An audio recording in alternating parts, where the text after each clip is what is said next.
A partir de este momento comienza la parte editorial de Platica con Ángel, correspondiente al lunes 20 de enero del año 2025.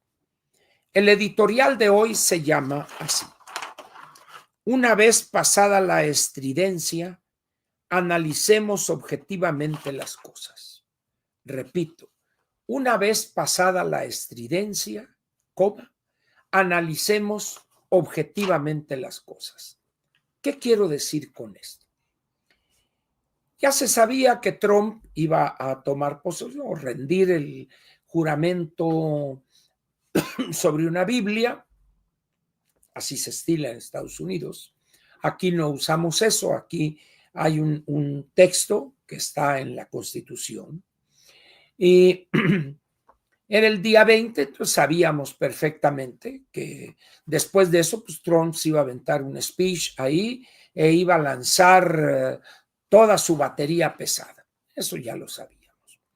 Pero en México particularmente, y más específicamente todavía entre la bola de inútiles que rodean a la inútil de la anticientífica. No, y que acá hay los migrantes y el botón de pánico y ya tenemos 2,600 abogados, sí, sobre todo cobran muy barato allá, listos para sacarlos, defenderlos y el botón de pánico y una bola de babosadas ahí. Pero en fin, bueno, hay personas que no, ni siquiera analizan lo que dicen, les creen, casi en el sentido religioso del término.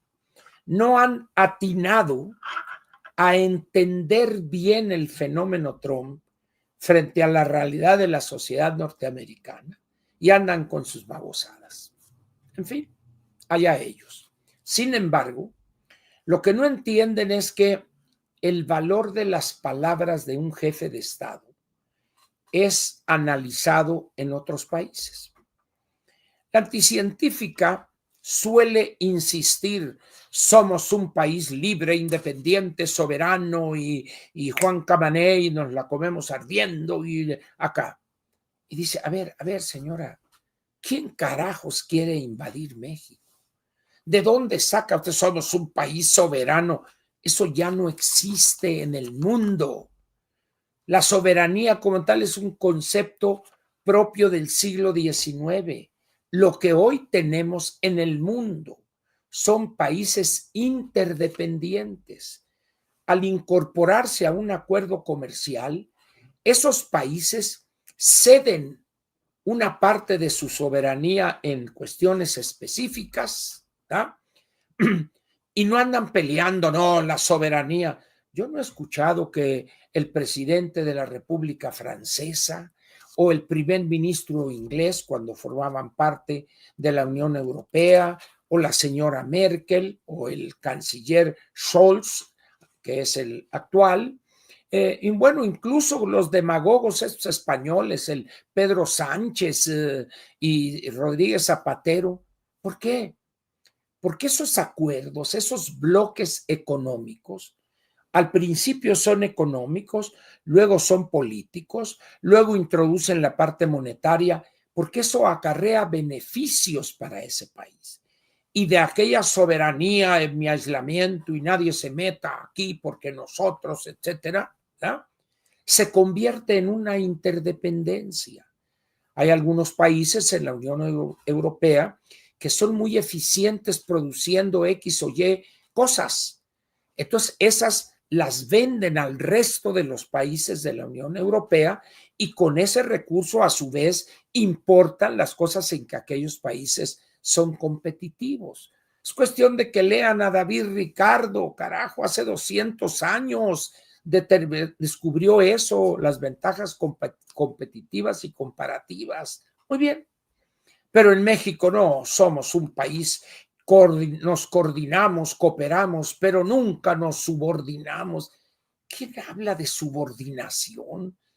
¿Qué es? ¿Piensan que están locos los gringos que quieren tenernos como subordinados, siendo que somos desorganizados, corruptos, desmadrosos, irresponsables, flojos?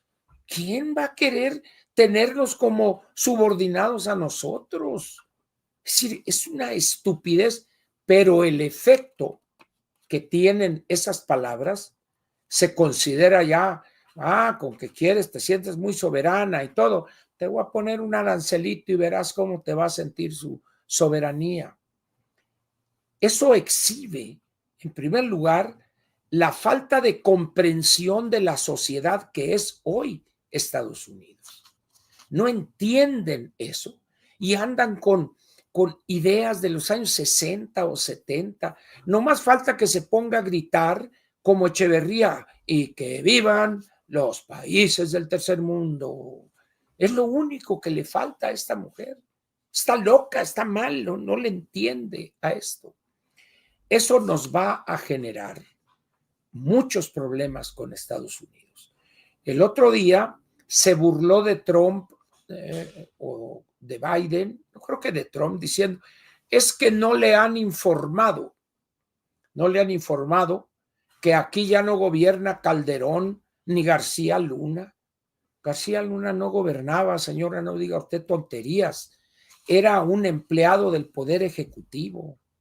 El que gobernaba era Calderón, el presidente Calderón. Entonces, tienen una fijación. A mí me da la impresión de que estos morenistas quieren con Calderón. A mí se me hace que, cuidado, señora Margarita, le pueden ganar el galán. Aquí anda muy activa, ya agarró la onda de Calderón y no se le cae la boca a Calderón.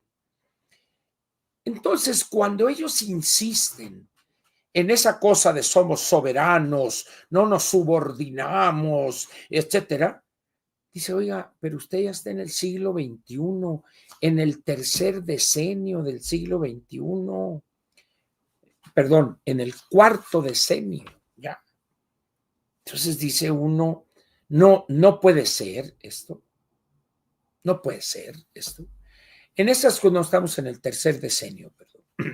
Entonces, dice uno, ¿esta mujer qué piensa? No piensa, no le entiende al asunto. Entonces piensa o cree, casi religiosamente, que tomando el discurso y las posiciones de López, automáticamente va a y luego llamando a la unidad nacional en contra del imperio que nos quiere atropellar, y hasta la Xochitl se va con la finta. O quizá tengo otros fines ahí ulteriores, la señora ingeniera, pero eso ya es otro problema, ¿verdad? En esa posición de la anticientífica, hemos perdido valiosísimos meses. Cuando ella entra, o que ella toma posesión el 1 de octubre, en ese momento ya se sabía con una gran certeza que Trump iba a derrotar a Biden, bueno, ya a Kamala Harris. Era para que desde ahí entrando a dibujar escenarios, órale, y esto, pero seriamente, no con este inútil del doctor psiquiatra y lo va poniendo de canciller, Dios mío querido. Pero como presidente, ella puede llamar a personas con una gran experiencia en el sistema político norteamericano. La embajadora emérita que era embajadora en Estados Unidos y las grillas de Marcelo Ebrard y su come cacahuates ahí, dijo, no, ahí se ven, y mejor renunció. La señora Bárcena. Le puede llamar y pedirle, a ver, ¿cómo la ve acá? Y esto, el otro, acá, y con mucho gusto. La embajadora tranquilamente le diría, mire, así, presidente, etcétera, etcétera. Pero no, el doctor psiquiatra y el inútil de Esteban Moctezuma ahí está tomándose selfies ahí con el maloro Ochoa de Hermosillo, ahí tomándose selfie. Y dice, bueno, qué papel. Bueno, no entienden estas personas que los Estados Unidos toman nuestros dichos como si fueran cuestiones concretas. Y por eso nos responden de esa manera. Oye, pero es que tú dijiste esto. Bueno, pero es que yo no, téngale. Usted dijo eso.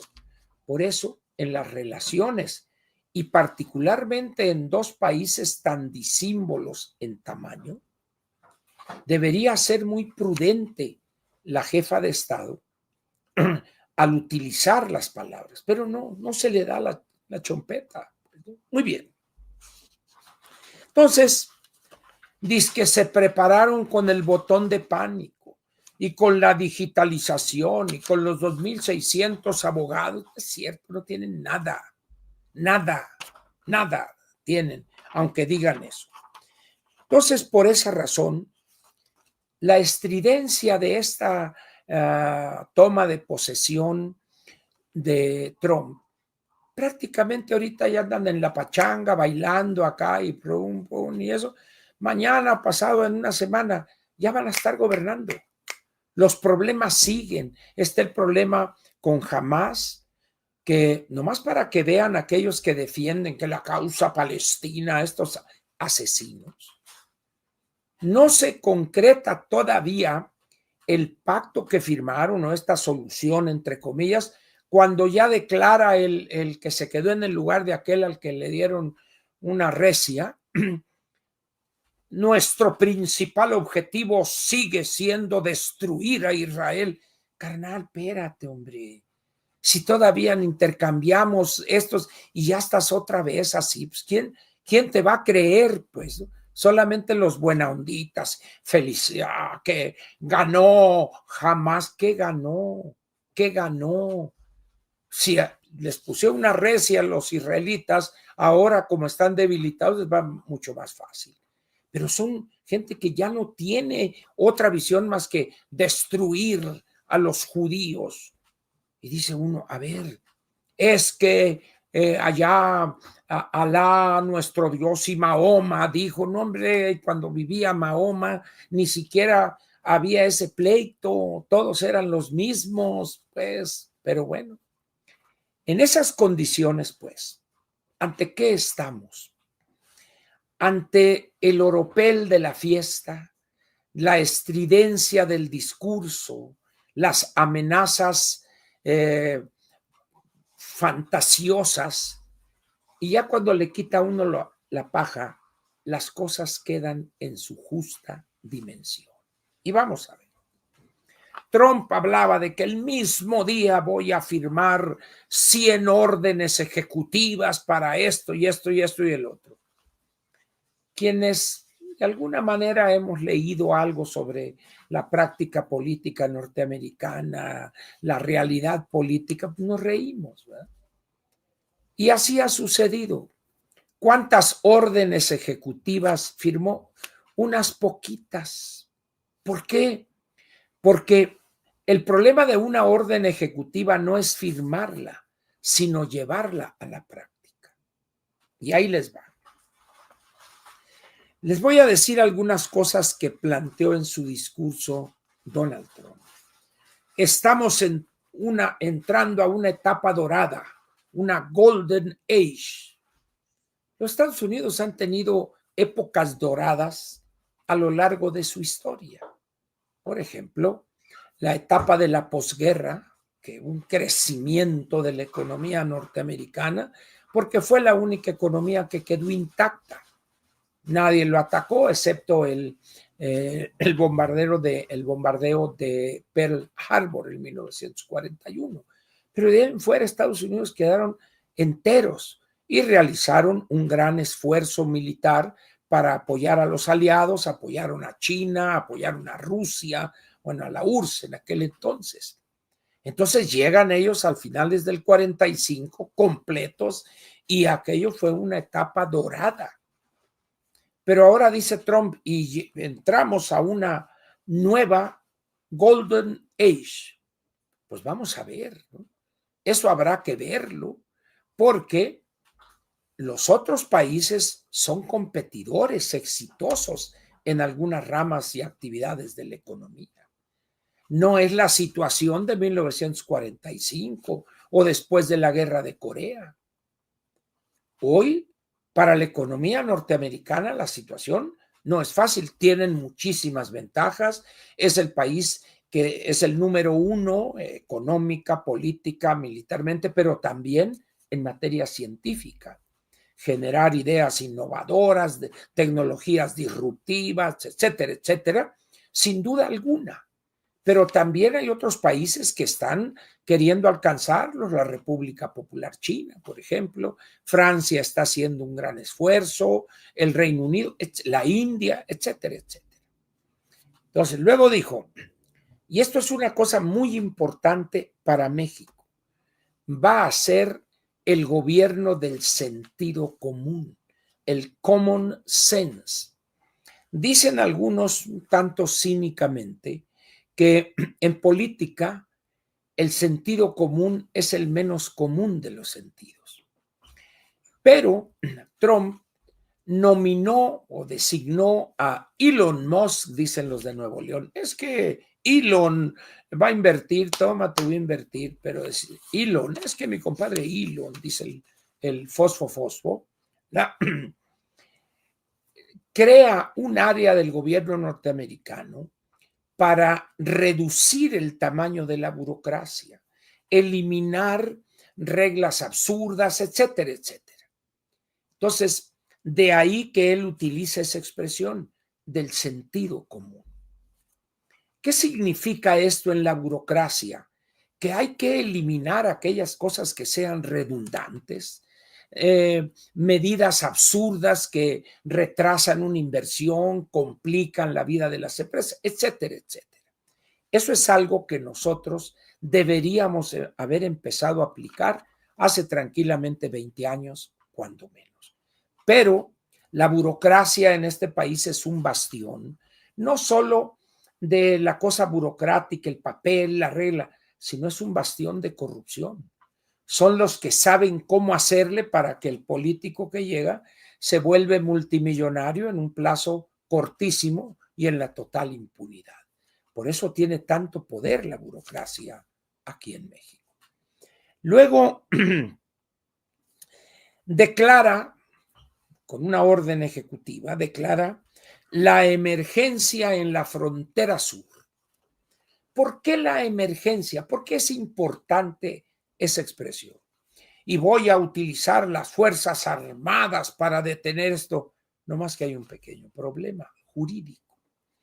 El presidente de los Estados Unidos no puede utilizar las Fuerzas Armadas dentro de su territorio. Tiene que cumplir con una serie de requisitos para que el Congreso le autorice utilizar a las Fuerzas Armadas dentro del territorio norteamericano. De ahí la necesidad de declarar la emergencia, porque al declarar la emergencia, tiene ciertas libertades, por decirlo de alguna manera. Pero vamos a ver qué sucede. Ahí hay un problema de tipo legal, pero además no pueden las Fuerzas Armadas que andan en la frontera meterse a la propiedad privada de alguien, un rancho ahí en la parte de Arizona, etcétera. Pero, ¿qué anda haciendo usted? Es mío. No, que nosotros aquí, que la emergencia, no. Es decir, no es automático esto, pero eso así lo dijo. Luego, vamos, dice, a corregir lo que ha sido desastroso para nuestro país. Hablando de que nos venden mucho, nosotros no les vendemos tanto, tenemos un déficit, etcétera, etcétera. El problema con el señor Donald Trump es que no sabe economía. No sabe que el mercantilismo, esa visión casi filosófica que consiste en que la prosperidad se da cuando yo vendo más de lo que compro. Lo que no entiende él es que si eso fuere lo correcto, no habría comercio internacional, porque todos los países querrían vender más de lo que adquieren. Eso no es posible. Pero eso se resolvió también hace 200 años. David Ricardo, Adam Smith. Entonces, pero dice eso. Bueno, luego la orden ejecutiva de designar como grupos terroristas globales a los carteles o cárteles de la droga o del crimen organizado. ¿Y por qué incluyó el adjetivo globales? Porque ahorita es prácticamente imposible pensar que esos grupos criminales se desenvuelven en un solo país, sino que ya están en vastas regiones del mundo. En el mundo ya están. Entonces, es un grupo terrorista global. Y eso cumpliendo con una serie de requisitos. El otro día el doctor Jorge Castañeda Gutman escribió un excelente artículo en su periódico donde él colabora, El Universal, que les recomiendo lo busquen. Es de suscripción, lo siento, ¿no? Pero pueden buscarlo o seguirlo en su Twitter. Él sube su colaboración abierta para que el interesado lo lea, y ahí explica el procedimiento para que una orden ejecutiva pueda llevarse a la práctica. Luego, hay una cosa que aquí es peligrosa, la ley de enemigos extranjeros. Esta es una ley del año 1798. Se aplicó en aquel entonces, luego en 1812 y luego en la Primera y en la Segunda Guerra Mundial. La ley de enemigos extranjeros es una ley que le permite muchas cosas al presidente de los Estados Unidos sin tener que rendir cuentas. El caso más reciente se da en la Segunda Guerra Mundial, cuando el gobierno norteamericano concentró en lo que prácticamente eran campos de concentración a casi 250,000 personas de origen japonés, pero que habían nacido muchos de ellos en Estados Unidos, eran ciudadanos norteamericanos. Aún así, la ley les permitía y estuvieron ahí varios años hasta que terminó la Segunda Guerra Mundial. Esa es la ley de enemigos extranjeros. ¿Por qué la invoca hoy Trump?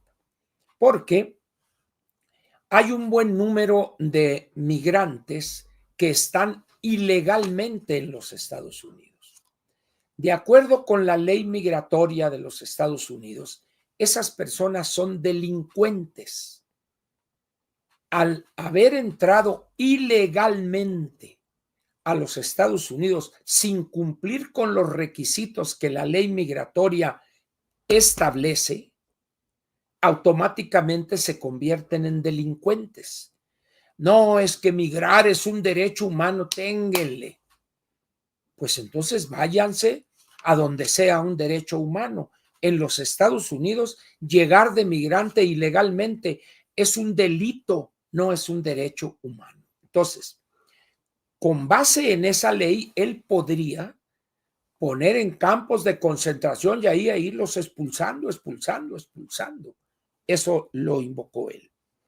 Luego el problema del Canal de Panamá. Ahí empezaron ya un poco las locuras del presidente Trump. El presidente que entregó el Canal de Panamá a Panamá fue el presidente Jimmy Carter. En aquellos años, el canal lo administraba una entidad del gobierno norteamericano muy mal. Lo administraba muy mal. Empezó el general Torrijos esa negociación, total que llegó a feliz término y le entregan el canal a Panamá, al gobierno panameño, y lo han manejado de una manera increíblemente eficaz. Era una cosa como la mejor empresa en el mundo. Bien. Oh, que los chinos están ahí, pero están los alemanes, están los taiwaneses, están los coreanos. Es decir, el criterio de la entidad, porque no es el canal, no le es del gobierno panameño, es de una entidad administrativa que es la que opera y administra el canal. Entonces lo hacen de acuerdo a el primero que llega ahorita que hay poca agua por las escasas lluvias, es el primero, el que va llegando, es el que pasa, nada de que yo, que acá, no, ni más. Y si antes pasaban, por decir algo, 100 barcos diarios, hoy creo que está en 40 o 50. Entonces hay una especie de subasta para que el que quiera pagar más, pues vente tú primero, ¿verdad? se volverá a recuperar el canal y toda esa zona de agua, pues regresarán a la situación anterior. Luego, ya el presidente panameño ya le dijo, güere momen, güero, el canal va a seguir siendo nuestro, punto. Luego dice, llega él a acabar con el declive norteamericano, la decadencia, lo cual está muy difícil hoy hablar de la decadencia de Estados Unidos. El presidente Biden, con todos los apoyos y lo que gusten ustedes, creó en sus 4 años más empleos que cualquier etapa, excepción hecha de lo que se hizo en la Segunda Guerra Mundial. Es decir, fue un éxito económico increíble del presidente Biden. Pero ¿qué pasó? La inflación rebasó los niveles a que el consumidor norteamericano está acostumbrado. ¿Y qué es lo que pasa? Cuando ustedes hablan de inflación, se comete un error al hablar de inflación general. Hay una canasta de bienes y servicios, que hay alimentos, hay que viajes, que educación, construcción, renta de viviendas, etcétera. En el caso de México hay 260 o 270 conceptos que integran la canasta de bienes y servicios. Esto lo calcula el INEGI. Entonces, dependiendo de la importancia económica de esas actividades, tienen un peso, se pondera eso. Hay algunas, la gasolina, por ejemplo, regular, no me acuerdo si tiene el 15% o alguna cosa así. Eso es mucho, sí, es mucho. Entonces, ¿qué es lo que pasa ahí? Que en el caso en Estados Unidos, el caso de los alimentos, subió mucho. Entonces, para la tendencia, vamos a decir, histórica de los alimentos, frutas, verduras, legumbres, cárnicos, etcétera. Entonces, el norteamericano promedio mide la inflación general con ese grupo de productos. Entonces, le pega en su bolsillo. ¿Por qué? Porque el aumento ha sido de 10, 12, 14% en algunos productos. Mientras que la inflación general es el 2.1%. Entonces Biden decía, pero si la inflación está al 2.1%, sí, pero la parte de los alimentos. Entonces, eso generó una situación de rechazo al presidente Biden. Fue muy mal manejado ese tema y que debe haber contribuido de manera significativa a su derrota. Ahora, otra de las cosas que prometió Donald Trump fue acabar con esta cosa del lenguaje y la onda woke o woke, como quiera usted. Entonces ya decretó que en Estados Unidos solamente habrá 2 géneros, masculino y femenino. Punto. Esa onda de que ustedes, por ejemplo, ciudadanas, ciudadanos, o el sexo binario y toda esa bola de, iba a decir estupideces, pero hay unos que dicen que sí, muy bien, ¿verdad? Pero ya Estados Unidos empezó o se subió a esa corriente que ya en algunos países ha empezado a pasar de moda. Por ejemplo, aquí todas, todos y todes. Bueno, ¿y quiénes son los todes? Pues son aquellos que entre azul y buenas noches, no sé si no es ni una cosa ni la otra, vayan ustedes a saber, ¿verdad? Luego unos ponen tod y ponen arroba, y otros tod y ponen una X, y luego, es decir, dijo Trump, solamente masculino y femenino, punto, y vámonos, a otra cosa mariposa. También se ha manifestado en contra de que varones que se hacen trans compitan con mujeres en los Juegos Olímpicos y en otros, etcétera, etcétera. Entonces, luego,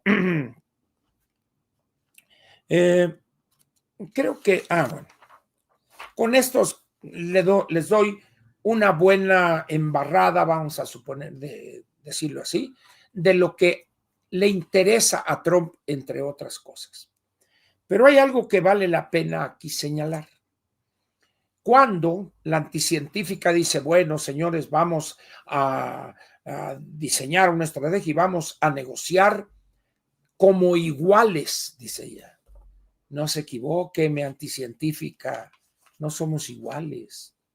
Estados Unidos, el tamaño de su economía es 17 veces más grande que la nuestra. Entonces no me diga usted que somos iguales. Es como si yo voy y reto a Slim a ver y que somos iguales. Ténguele, me va a decir iguales. No. Es decir, ese tipo de cosas acá de querer, somos iguales, vamos a discutir como iguales. No, si no vamos a discutir. No vamos a discutir. En todo caso, vamos a negociar un conjunto de medidas que te convienen a ti y me convienen a mí porque me hacen daño, el fentanilo, el crimen organizado, etcétera, etcétera, ¿verdad? Entonces, ese afán de ¿quién te está atacando? ¿Quién quiere invadir el territorio nacional? En esas condiciones estamos cayendo en una situación absurda que raya a veces en la locura. Y les voy a dar a ustedes un solo ejemplo. Déjenme ver si tengo tiempo. Los Estados Unidos han empezado a sentir ya los efectos del envejecimiento demográfico, del envejecimiento acelerado de la sociedad norteamericana. Con la llegada de mujeres migrantes legalmente y otras no legales, pero que como había una gran demanda de mano de obra, total que vivían casi legalmente y todavía viven, ahí están. Cuando ven la situación, empezaron a tener hijos, que acá en sus países de origen no querían tener hijos. Eso generó una situación favorable para la economía en su conjunto. ¿Por qué? Porque la mujer norteamericana, incorporada a la fuerza laboral, ejecutivas, mujeres de éxito, ya en Estados Unidos un porcentaje muy alto no quiere tener hijos. Entonces, durante unos 10, 15 años, la migración fue paliando esa escasez de chamacos. Pero llega un momento en que también las latinas dicen, no, pues cómo voy a tener 3 hijos aquí, si aquí yo también quiero ir a trabajar, quiero liberarme del trabajo doméstico, y empieza a caer la fecundidad o la fertilidad general de la sociedad norteamericana. Y en ese momento no hay mano de obra que sustituya o que llene los huecos que esa economía tan dinámica está generando. En ese momento hay una evidencia que existe desde hace mucho tiempo, que la reserva demográfica de Estados Unidos es América Latina y primeramente México, porque está en frontera con Estados Unidos. Estados Unidos sabe perfectamente que necesita urgentemente cientos de miles, si no es que millones de migrantes para poder llenar los huecos que se han generado en su economía, particularmente en los servicios, en la parte agrícola también, etcétera, pero es en los servicios. En Estados Unidos los servicios representan casi el 70% de su economía, donde van cuestiones de inteligencia artificial, software, pero también hotelería, restaurantes, turismo, etcétera. Todo lo que no es una cosa concreta, un tornillo, una computadora, etcétera. Entonces, México tiene un leverage, diríamos, una fuerza de negociación si la sabemos utilizar. Si sabemos y decir, a ver, vamos a olvidarnos del pleito y que Trump, vamos a sentarnos. La tendencia de ustedes en la caída de la fertilidad da por resultado que a ti te falten hoy 2 millones de trabajadores o de personas dispuestas a trabajar. Y no los tienes tú. Y con estos hábitos, con esta cultura frente al número de hijos, no los vas a tener. nosotros somos esa fuente. ¿Por qué nos dejamos de pelear y generamos una campaña donde ustedes norteamericanos y nosotros mexicanos hacemos una campaña masiva donde le decimos a la sociedad norteamericana, es que yo vengo a ayudarte, vengo a trabajar para suplir esos huecos que tú no los quieres llenar, o porque ya estás viejo, o porque pagan muy poco para los estándares tuyos. De tal manera que generemos un programa como aquel del programa de braceros, cuando la Segunda Guerra Mundial y luego parte de la Guerra de Corea, que México envió mano de obra a los Estados Unidos con el programa Braceros. En 1964 hay presiones del Partido Demócrata y tuvo que cortarse ese programa.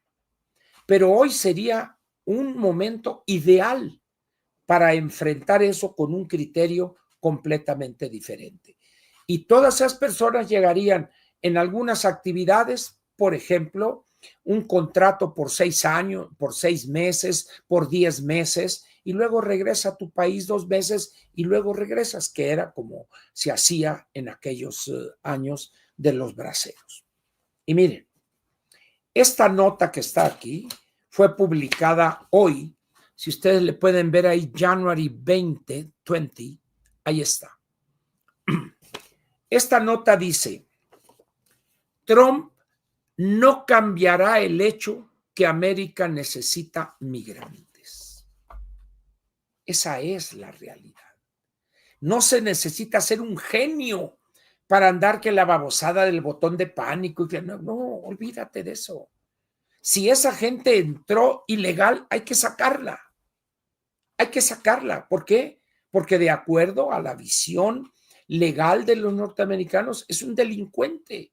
Vamos a sacarlos, vamos a contribuir a que esos mexicanos que están ahí ilegalmente se vengan y gestionen a través de la empresa que les daba trabajo, que los jalen y los pidan ya dentro de un programa especial que se desarrolle de común acuerdo. Les leo algunas cosas. Dice, Applebaum, que es el autor de esta nota, dice, son el combustible del cohete. Si van a enviar un cohete al espacio, los migrantes son ese combustible, dice. Y él, uno de los especialistas citados, dice, argumenta que deben realizarse cambios legales específicos para asegurar que la política migratoria de los Estados Unidos empate con sus intereses nacionales. Luego tiene otra acá muy interesante. Dice así, quizá más que nunca, porque no estamos como país dando a luz bebés suficientes en número, necesitamos a los migrantes para sostener nuestra propia población. Es decir, hay en Estados Unidos centros de investigación, universidades, la academia, think tanks, que están de acuerdo en esto. Pero mientras no haya algo que contrarreste aquella cosa xenofóbica, pues no va a haber una narrativa que les diga, señores, es que tenemos que complementarnos. Miren, cuando ustedes ven esta gente que viene de Honduras, El Salvador, Guatemala, pero ya están llegando chinos, gente de algunos países africanos, y es un problema. Cuando nosotros podríamos proveer de esa mano de obra sin problema alguno. Sin embargo, esta señora quiere envolverse en la bandera en vez de hacer una propuesta sensata en materia migratoria, aceptando de entrada que nosotros hemos permitido que cientos de miles de mexicanos, por no decir millones, hayan cruzado ilegalmente a los Estados Unidos. No se diga ya de los otros que caravanas. No, señores. O sea, México no es territorio para que ustedes violen la ley de un país amigo y socioeconómico mío. Pero eso hay que tener valentía y claridad para hacer eso. Pero estos no tienen ni valentía, ni claridad, ni inteligencia, ni firmeza, ni nada. Son una bola de brutos. Hay en Estados Unidos empresas grandes, sobre todo aquellas que están en la parte agroindustrial, donde dependen prácticamente de la mano de obra mexicana. Vamos a legalizar esa situación. Los norteamericanos, sean blancos o sean gente de color, no quieren trabajar, por ejemplo, en los rastros, ni de cerdos, ni de bovinos, ni de pavos, ni de pollos. ¿Por qué? Porque les parece una cosa y prefieren estar ahí de huevones vendiendo droga y todo. Nosotros somos los que mantenemos eso. Claro, dirán ustedes, los gringos, no, pues aunque no vengas, voy a importar pechuga de Brasil. Es cierto, lo puedes hacer. Voy a importar carne de cerdo de Canadá, canales, medio canales, es cierto, pero no van a darte abasto de tus necesidades. Es decir, hay cosas que se pueden hacer, pero estos son exageradamente, iba a decir pendejos, pero no, brutos. Y ahí andan que el este y que el otro y que los migrantes. No temas, no te pongas nervioso, hombre. No, aquí te vamos y estamos contigo. Sí, el vato acá en un oficinón de lujo y todo y el otro allá en una cárcel. Entonces, ¿qué es lo que pasa? Que Trump amenazó con aranceles, 25%. ¿Saben ustedes que ya reculó en materia de aranceles? Ya hoy se anunció, reculó. Dice, por el momento será el sereno, pero ya Europa ya descansó, Japón descansó, en México debemos entender eso, es que esa medida de aranceles perjudica a todo el mundo, no nomás a México o a los Estados Unidos o al país al que le iban a imponer esos aranceles. Entonces yo creo que alguien le explicó a aquel, oye, los aranceles son esto y esto y esto, ¿ah? Pero en fin, ¿qué les quiero decir a ustedes con todo esto? Hay que ser muy objetivos, serenos, maduros en esto y esperar que el polvo se asiente. Hay cosas que nosotros no podremos impedir. O sea, Trump tiene una fuerza tal como la que tiene la anticientífica, pero aquel sabe lo que quiere, esta no tiene ni idea tiene. Y los que tiene a su alrededor es una bola de brutos, peor que ella, pero que además no se atreven a decirle, oiga señora, por aquí, por acá, porque los ofende, los insulta y los corre. En esas condiciones, pues, México es la reserva demográfica de Estados Unidos y Canadá. Ahora vean, nomás para que vean ustedes lo complejo que es esto. Si ustedes ven un mapa mundi, aquí está Estados Unidos y aquí está México, y luego Centroamérica y Sudamérica. Muy bien. Vean ahora en ese mapa mundi un mapa de Europa. Está Europa con toda su runfla de países ahí. ¿Y qué está abajo de Europa? África. La reserva demográfica de Europa es África. ¿Pero por qué no los quieren a los africanos? Porque son gente de color. Y los europeos son muy racistas. Entonces, pues quieren impedir que lleguen, carnal. Si tú fuiste durante siglos, en algunos casos, que desbarataste y creaste países y colonizaste África. Esa es tu obra. Una vez se los dijo Obama, en un momento les dijo, África es su problema, Latinoamérica es el nuestro. Entonces, en esas condiciones, ¿de dónde va a sacar mano de obra Europa? Hubo una declaración de la señora Meloni, esta italiana, donde no quieren a la gente de color. Entonces, en Europa hay algunos países donde hay muchos sudamericanos. España, Suiza, son países que a lo largo de los decenios han estado trayendo, llega uno, trae otro, y ya se han acoplado y han sido aceptados por varias razones. Primero, son blancos o son morenones acá, pero no son gente de color así, negros, no. Entonces son aceptados. Tienen en la mayor parte de los casos la misma religión que en aquella sociedad priva.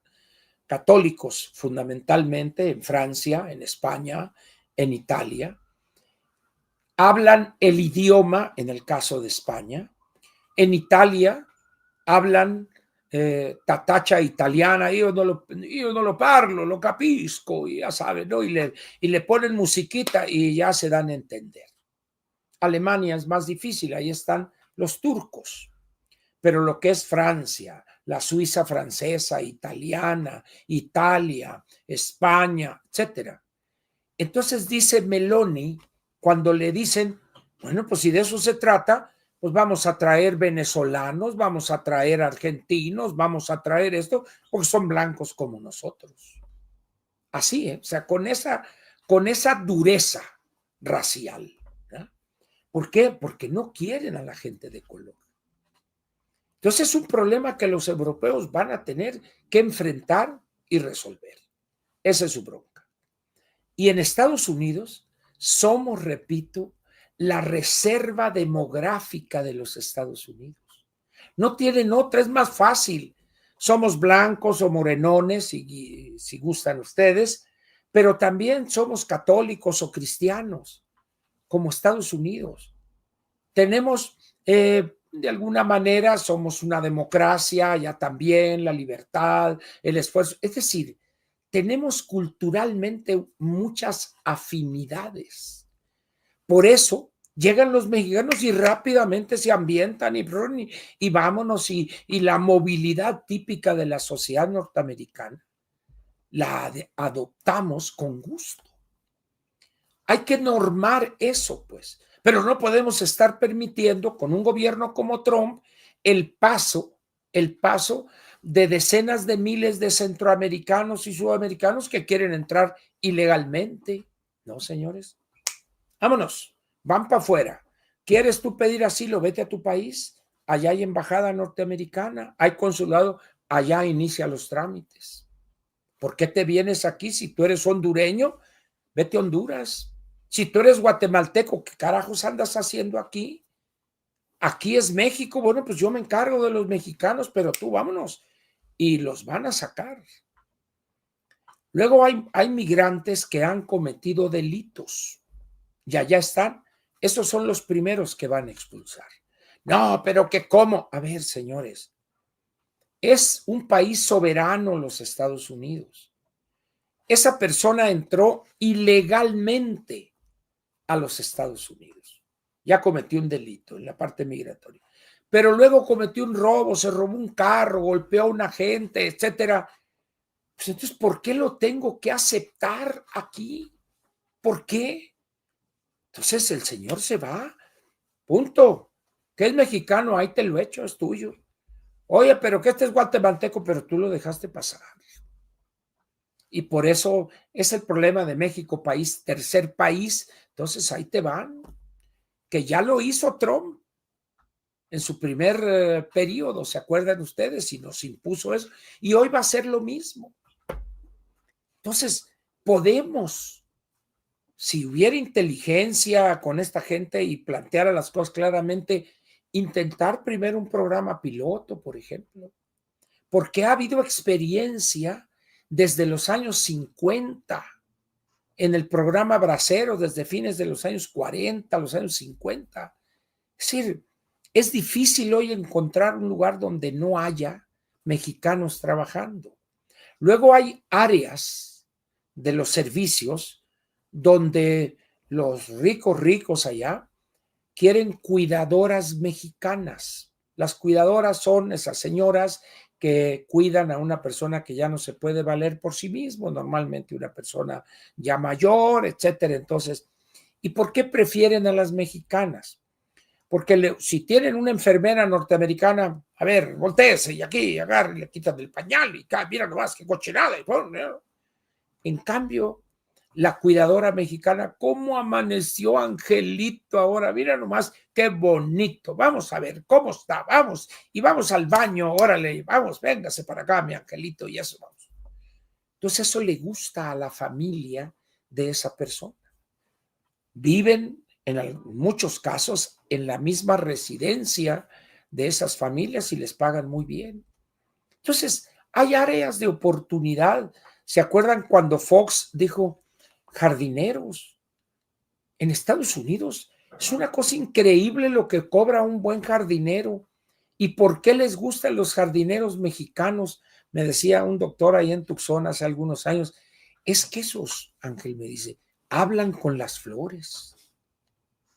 A ver, espera, quítale la semilla. Le digo, no, dice, mira, un día me puse a observarlo porque había sembrado unas rosas en el jardín de su casa, una residencia, ya los doctores picudos acá, ¿no?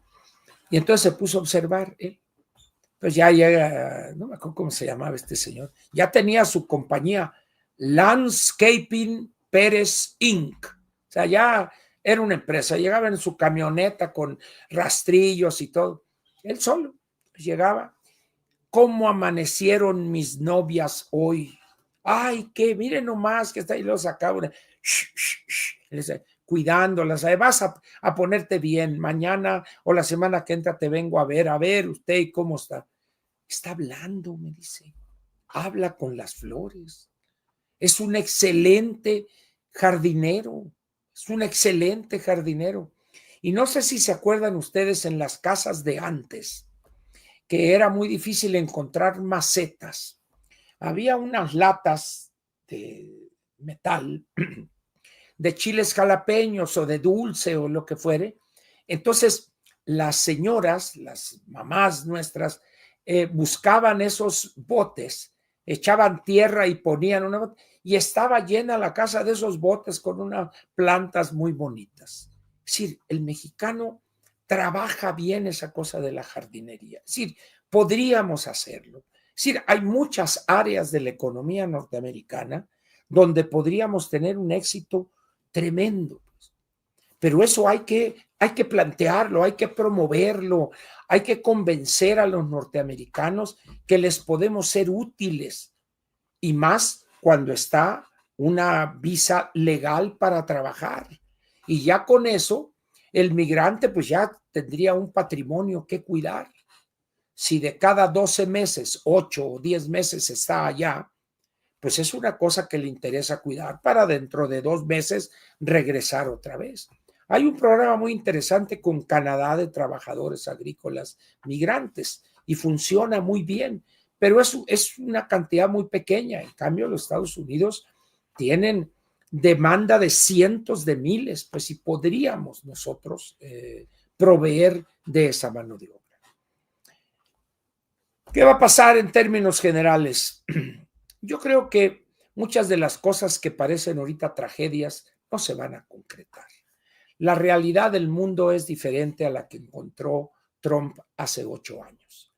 De tal manera, pues, que las cosas más fáciles, la palabra, el grito, la amenaza, tendrá éxito en gobiernos como el nuestro, que son muy ineptos, muy brutos, no les da la chompeta, pues, para defender bien estas cosas.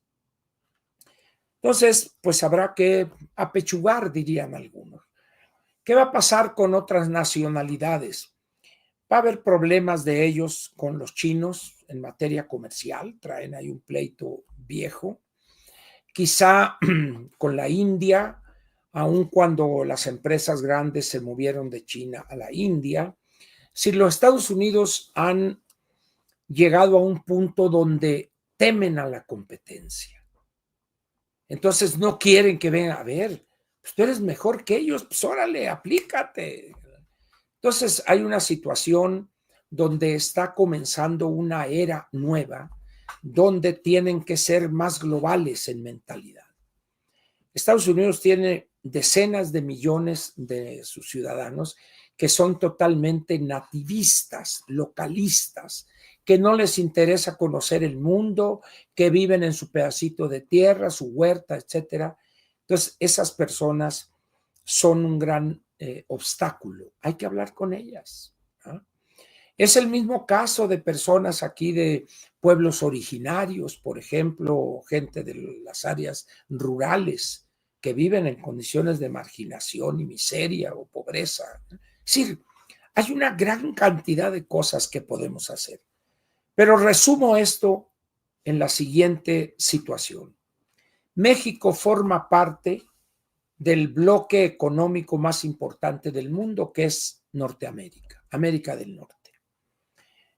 Hemos sido favorecidos por la geografía y hemos obtenido grandes cosas de nuestra pertenencia al Telecán o al Temec. Eso ha ayudado a la modernización de algunas actividades de algunas regiones del país.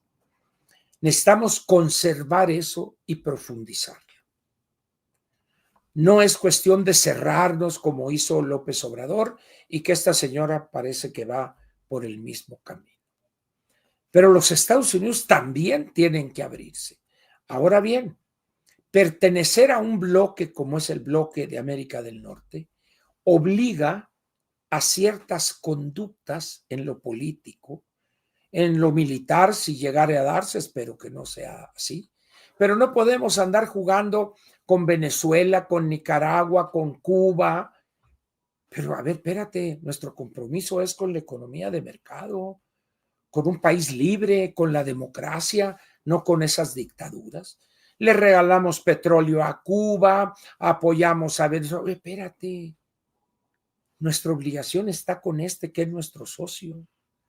Ahí es donde entra ese norteamericanismo acedo, caduco, que priva en una parte importante de la sociedad mexicana, por desgracia. Pero en fin, nadie se muere la víspera, hombre. Así es que vamos a esperar cuántas de estas cosas que planteó Donald Trump realmente se concretan.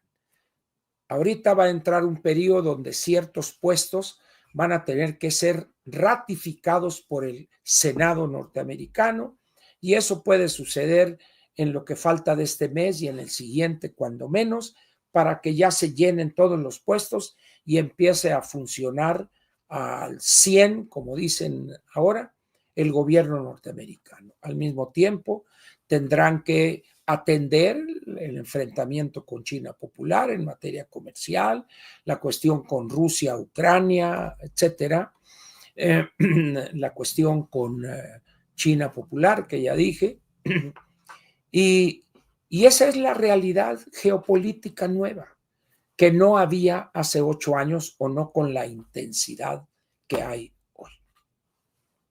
Espero haber sido claro, haber dadoles un panorama de esto. Y no se preocupen ustedes por Trump, preocúpense por la inepta que tenemos como presidente. Por esa preocupémonos. No nos preocupemos por el gobierno de Trump, que se preocupen allá los ciudadanos norteamericanos. Preocupémonos aquí por este gobierno de pedorrillo, que ha causado mucho más daño que los Estados Unidos desde el 1 de diciembre del 2018, que llegó el bulto López Obrador. Aquí termina la parte editorial de Platica con Ángel, la correspondiente al 20 de enero del año 2025.